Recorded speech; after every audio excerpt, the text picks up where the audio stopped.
საბასურამში მდებარე ერთ-ერთი მონასტერი გაქურდეს. წაიღეს შესაწერ ყუთში არსებული თანხა, სამკაულები და საეკლესიო ნივთები.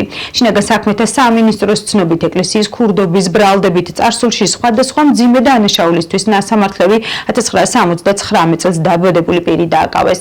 მიმდინარე გამოძიების ფარგლებში ასევე დგინდება, რომ აღნიშნული მონასტერი დანაშაულში ბრალდებულმა პირმა წარსულშიც გაქურდა. სამართალდამცველებმა ნაქურდალი თანხისა და მართლსაწინააღმდეგოდ მისაკუთრებული ნივთების ნაწილი ნივთმტკიცებად ამოიღეს. აღნიშნულია შინაგან საქმეთა სამინისტროს განცხადებაში.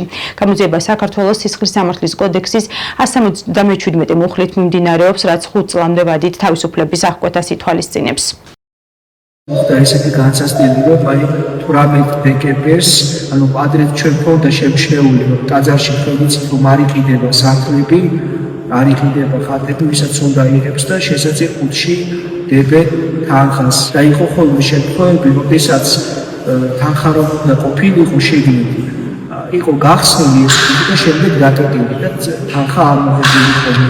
წერილის დავთვალოთ შესაძლოა ყუთში რომ მოაკეთე დამასწრო და თუ რამე გეჭირს თქო, მოდით თქო და მოგიხმარებით თქო, შემიძლია თქო წერილი დავთვალოთ შესაძლოა ყუთში რომ მოაკეთებ თქო, მაგრამ შემდეგ განმეორდა კიდე ეს შემთხვევა. აღმოჩნდა ეს ადამიანი ხაშურელი, რომელიც გათავისუფლდა რამდენიმე თვის წინ ციხიდან, არაერთ დანაშაულზე იყო ნასამართლელი და ბოლოს იჯდა, როგორც მითხრეს, მკვლელობაზე დაჭეხა ვიღაცა ადამიანი და 9 წელი უნდა ისჯერიდა, აი გამოვიდა ეს ადამიანი და ეს ადამიანი აკეთებდა ესეთ რაღაცას და დააკავეს მერე ცხენკვალზე სამართალდამცავი